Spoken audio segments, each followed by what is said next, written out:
Hey guys, Thinking here bringing another Dragon Ball Z Dokkan battle video, and so we are only a few days away now from the part 2 banners. It seems like they are going to be dropping on Friday morning UK time, late Thursday evening if you are in various parts of the US, or technically very early in the morning if you're in the eastern part of the US. As soon as we get the actual data download with the confirmed times, I will let you guys know, but by the end of the week, we should have these banners out in the game. There's the possibility that it's Thursday morning based on when the sales end, but there's also the Kai banner that runs up until Friday morning. So new banners usually drop either right after the original sales end and they put new sales in, or when the Kai banner ends and then we get a new Kai banner, obviously, so people can, if they want to, summon on that banner and use those Kais on the new units that come out. So whether it's Thursday morning, Friday morning, we should have the banners by the end of the week. Be nice and just in time so we can talk about the part 2 characters, actually having them in game on Friday's episode of the Slot 1 Super Podcast. So make sure you keep an eye out for that. If you've never joined us for an episode, weekly podcast with me, Dokkan Assets and Minato's Flash. So do go ahead and check that out on Friday. We'll be talking all about the part 2 stuff. So today we are going to look at the banners. Remember, the rest of this week seems pretty quiet. We're going to get World Tournament rewards tomorrow, but in terms of actual content, we got some stuff yesterday with the Burst Mode, Petan Battle, and the Blue Kaioken Goku and Evolution Vegeta EZA.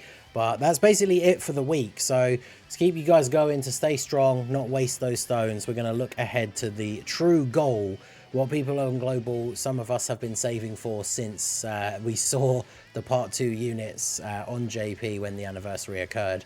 And so we're going to break down the banners here for Beast Gohan and the Gammas. These banners are very good.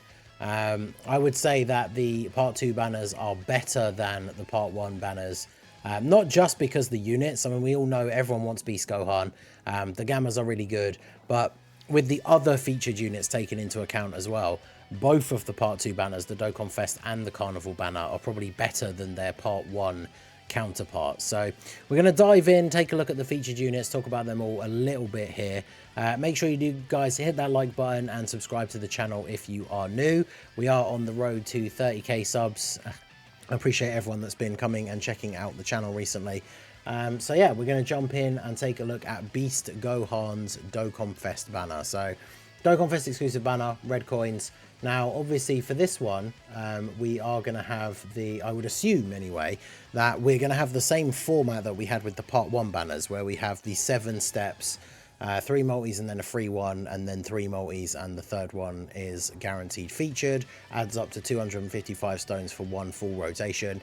It seems very, very unlikely to me that they would change it. Like, nothing has been confirmed, but they made a big deal of like the new summon format, talking about it in that Dokkan Now video. It'd be very weird for them to do that for Part 1 and then go back to like the old 3+1 with tickets or something like that in Part 2. So we can be pretty much 99.9% certain that it's going to be the same format as Part 1. Now, some people don't like the change, some people do. I've already seen comments from people who pulled Broly or Gogeta on that 7th step with the guaranteed featured. So let me know what you think about the banner format down below in the comment section. But Beast Gohan's banner, as it was on JP, anniversary banners haven't changed in years. The Part 1 banners were exactly the same as they were on JP, so there's no reason to imagine that the Part 2 ones will be different.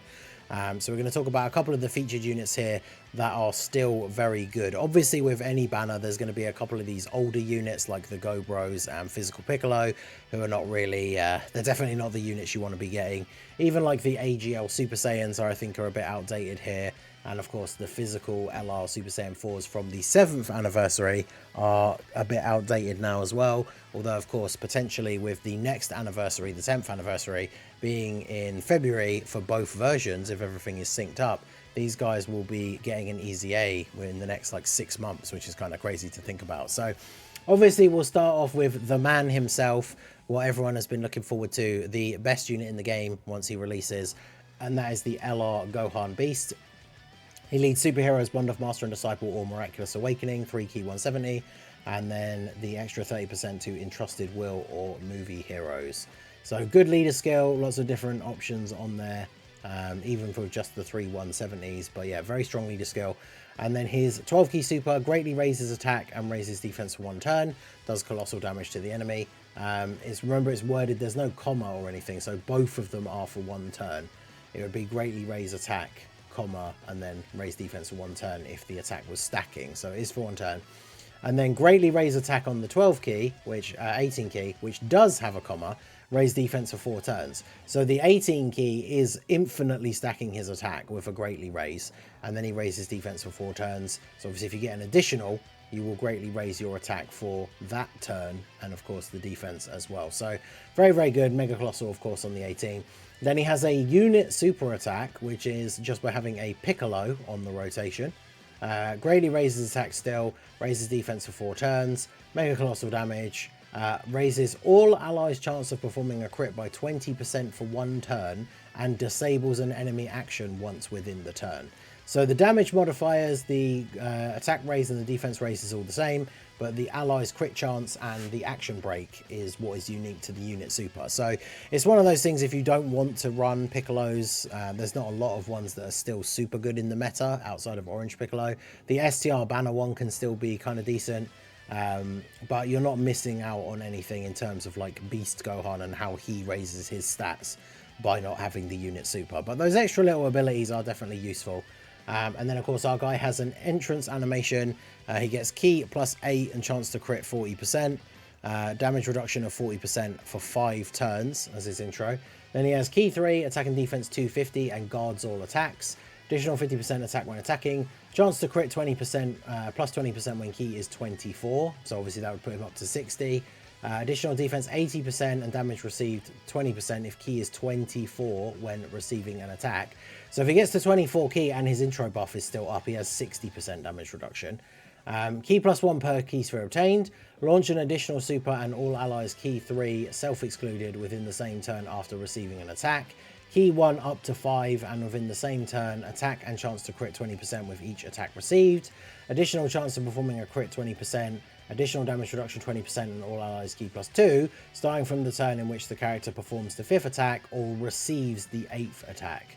So if you get lucky with his intro buff and then like additionals from the hidden potential, he could perform the 5th attack while his intro buff is still active. And so then if you had 24 key as well, he would then have 80% damage reduction on that turn.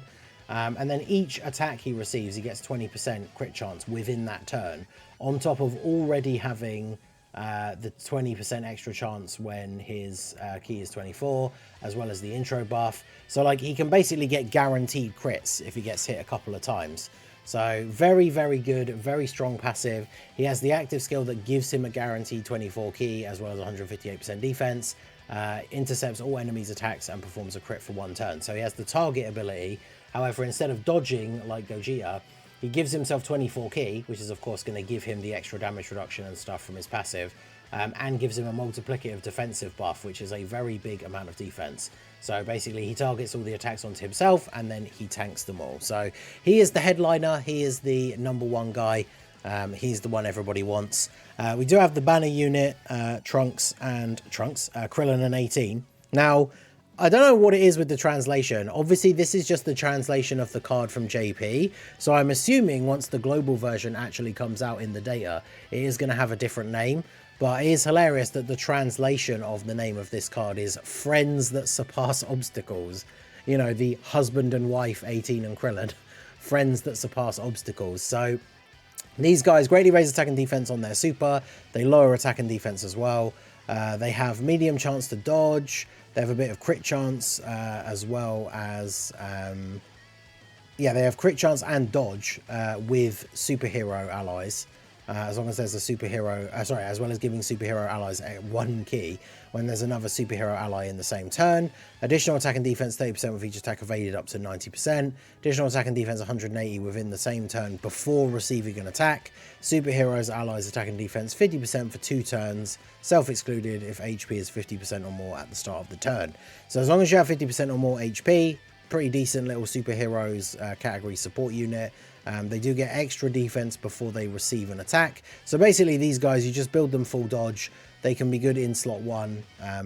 Before receiving an attack means they'll be good against AoEs. Well, there's not a ton of those in the meta at the moment. But these guys can be pretty decent, and they are Gohan's banner unit. And then, of course, when we talk about a couple of the other featured units on Gohan's banner that are still very good, these guys, they get a lot of hate. Some of it is justified, right? Like, if you can't get their fusion condition, which is really annoying, on the turn where their guard, like, then runs out, then you potentially just get killed and they lose you the run. But sometimes they can do pretty well, right? Like the video that went up today that I did of the Blue Boys EZA versus Kid Buu. You know, they got their dodges in slot 1, dodged a super, we got the fusion into Vegito. Once you fuse into Vegito, Vegito can be very good, especially if you can get the active skill on that first turn. Pop it in slot 2, then put him in slot 1, he gets a 100% chance to dodge, gets a bunch of extra attacks. So, I mean, this unit can still be good. So if you don't have them at all, or you don't have them rainbowed, they are another solid unit on Beast Gohan's banner. And then, of course, we have the GT duo from the last year's anniversary. These guys can still be really good as well. They can build up to having 50% damage reduction once they've done enough super attacks. They're raising defense of each super that they do during the turn. So there's still a point on global now where if they do get, like, if you've got them fully built up and they get a couple of supers within the turn, they're tanking basically all normals. I mean, fully built up in Kid Buu is the exception, but he is, of course, crazy. And then the standby can still be incredibly useful. Standby into the GT Vegeta, potentially get a chance to attack, but then you have the whole rotation covered by a revival ability, which not only gives you, of course, the ability to bounce back and on full health, but you drop the Spirit Bomb as well and potentially do a ton of damage because these guys are stacking attack in their base form. So the Spirit Bomb has the potential to do quite a lot of damage. And then the other feature of the Beast Gohan banner is the fact that we have the AGL UI Goku and the Int Blue Evolution Vegeta. Now, bear in mind, when the Part 2 banners come out, these units won't have their EZAs live in the game yet. But I think on JP, it was about 5 or 6 days after the banners came out was when these guys got their EZA. So that will be coming to Global very soon. And then once these guys get their EZAs, they become like easily top 10 LRs in the game. Some people would say top 5 in terms of the current global landscape.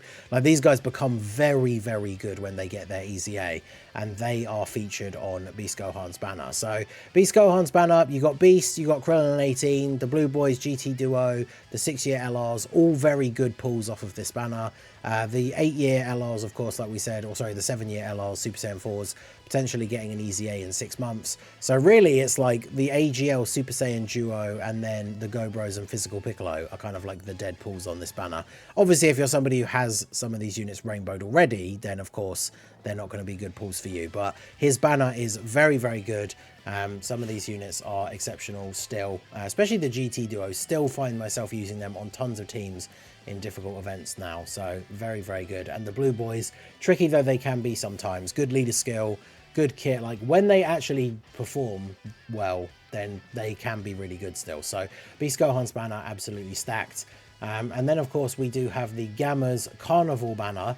Now, Gogeta's banner, a lot of people thought his banner was trash. I probably wouldn't necessarily disagree, but when we look at the Carnival Gamma's banner, we obviously have the Gammas as well, and then we have a couple of solid units here who are still very, very good. Units like Tech Birdku obviously kind of dropped off a little bit. Tech Bulma is still very good.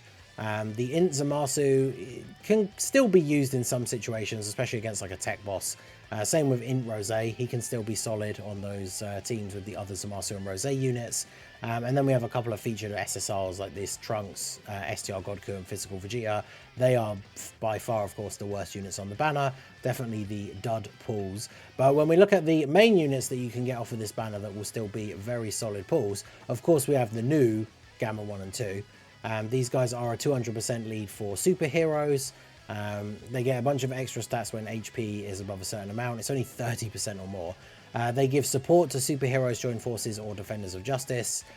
They get crit chance and launch an additional attack up to 2 within the turn per int key sphere obtained. So they get a whole bunch of extra stats and can do up to 2 additional supers if you get int orbs. So you get a bunch of int orbs, they can hit really hard, do a couple of supers. It's a guaranteed additional super as well. It's not like the Blue Boys EZA that we just got where they get an additional attack with a chance to become a super. It is an additional super attack, up to 2 additional supers per int key sphere. So as long as you get 2 int orbs with these guys, they do 2 additional super attacks, which is pretty good. And then they get crit chance 12% and launch an additional attack that has a great chance to become a super up to twice with AGL or STR orbs. So if you can't get 2 purple orbs, but you can get 2 AGL or 2 STR, they'll do 2 additional attacks. They will only have a chance to become a super, but it is 70%. So that is still very, very good. And then they get an additional attack and defense 50% and damage reduction 30%, starting from the turn in which they perform their 3rd attack in battle. So as long as you get the 2 orbs, regardless of which color it is, because it's attack and not super attack, they will get this filled out on the first turn, which is really, really good. And then they have the standby ability, can be activated when HP is 70% or less or after performing 3 or more attacks. So again, this can easily be unlocked within the first turn. And then they stand by into the Gamma 1 while Gamma 2 is charging up the Core Breaker attack. They basically have the same passive, but the numbers are all like turned up a little bit. So extra key, extra defense. They've still got the damage reduction. They get extra attack and defense when attacking. They're still supporting those 3 categories. They still get the additional supers with the int orbs, and then additional attacks with a great chance with the AGL or STR. And then of course you charge up by, I think it's by picking up orbs, right? And then raise attack by 100% per charge count, super ultimate damage, and stuns the enemy guaranteed. And then you exchange into just Gamma 1. And Gamma 1 is a very solid defensive unit. He has damage reduction 15%, then an additional 3 key, attack and defense 150, and damage reduction 15% when HP is 30% or more. Additional attack and defense 50 when attacking, all the support again. Changes AGL orbs to int, builds up crit chance, and then damage reduction 10% up to 50 per int or STR orb obtained. So he stops getting all of the additional attacks, but he creates his own int orbs, and if you pick up 5 of them, he'll have 50% damage reduction from that. He has 15% anyway, and as long as your HP was 30% or more at the start of the turn, he'll have another 15%. So in total, he'll have 80% damage reduction if you get 5 int or STR orbs with him. So very, very good. The Gammas are absolutely a solid unit. And then of course the other big units on their banner, STR Future Gohan. This is only the 2nd time he's returned on global. They did that random banner that had Future Trunks and Gohan where you could only do like 3, was it 3 multis, and the 3rd one was a guaranteed featured. They've not been back on a proper summon banner. So this will be your first opportunity to get him with the Carnival coins as well. Future Gohan can still be very, very good. He's got the domain, which is very useful. After supering, he's got a lot of damage reduction. So I still find myself using this guy now, even under some of the leads where he only gets a 170, he can still be very, very good. And then we do also have the AGL Kai Goku, who's only returned a few times. He's infinitely stacking defense on his 18 key. He has a Key Blast super attack counter.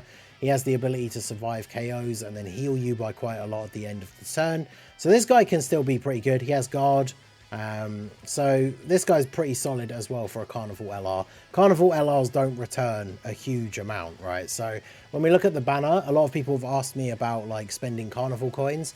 I would recommend only ever spending Carnival coins on the actual Carnival exclusive LRs. So in this case, like Future Gohan, maybe Kai Goku if you don't have him and you want to add him to certain teams. Future Gohan definitely is better than Kai Goku. Birdcoo's dropped off a little bit, but units like Bulma, who is still very, very good, ideally you would buy with yellow coins the next time a yellow coin banner is available, because of course Carnival LRs can only be gotten with Carnival coins, whereas units like Bulma, Zamasu or Rose can be grabbed with yellow coins the next time a yellow coin banner comes out. So the Gammas banner, very, very good. Gammas themselves, very good. Future Gohan, still an exceptional unit. Kai Goku, still very good as well. And then, of course, Beast Gohan's banner, absolutely stacked with these big Dokkan Fest exclusive LRs, including the Year 6s that get their Easy A. So let me know what you guys think down below in the comment section. Are you going to be summoning for the Gammas, or are you just going all in for Beast, even if it takes every stone you have? Or I'm assuming some people out there, even if they pull Beast, will potentially go for dupes instead of summoning for the Gammas, which is fair. So let me know what you guys think down below in the comments. So that is going to be it for the video, guys. This has been the Masked Ningen. Smash that like button, subscribe to the channel if you are new. Check out the links down below, and I will see you all again soon. Have a good one.